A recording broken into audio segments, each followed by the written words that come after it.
আজি আমি চিৰাং জিলাত অৰুণোদয় আঁচনি, মুখ্যমন্ত্ৰীৰ আত্মনিৰ্ভৰ অসম আঁচনি আৰু লাখপতি বাইদেউ বা মহিলা উদ্যমিতা আঁচনিৰ পৰ্যালোচনা কৰোঁ। আমাৰ চিৰাং জিলাত আগতে 29,000 অৰুণোদয় হিতাধিকাৰী আছিল। এইবাৰ অৰুণোদয় হিতাধিকাৰী ইয়াত 60,000 হ'ব। সিলেকশ্যনৰ প্ৰক্ৰিয়া চলি আছে। 17 ছেপ্টেম্বৰত আমি অৰুণোদয় 3 আৰম্ভ কৰিম আৰু চিৰাং জিলাৰ 60,000 পৰিয়াল উপকৃত হ'ব। মুখ্যমন্ত্ৰীৰ আত্মনিৰ্ভৰ অসম আঁচনিত যোৱাবাৰ প্ৰায় 400 হিতাধিকাৰী আছিলে।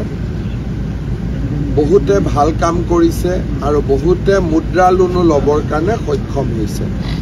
এইবাৰ আমি চিৰাং জিলাত আৰু 1200 যুৱক যুৱতীক মুখ্যমন্ত্ৰীৰ আত্মনিৰ্ভৰ অসম আঁচনি দিম। 2 লাখ টকাকৈ প্ৰতিগৰাকী যুৱক যুৱতীয়ে লাভ কৰিব।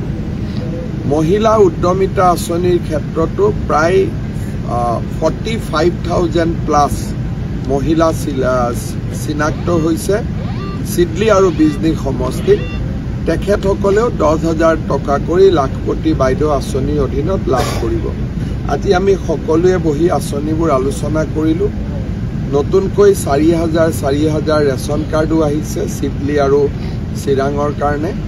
আঁচনিবিলাকৰ যাতে সুবিধা সকলোৱে পাব পাৰে তাৰ কাৰণে আমি খুব সুন্দৰ কৰি আলোচনা কৰিলোঁ, যাতে সকলো ৰাইজে ইয়াৰ সুবিধা পাব পাৰে।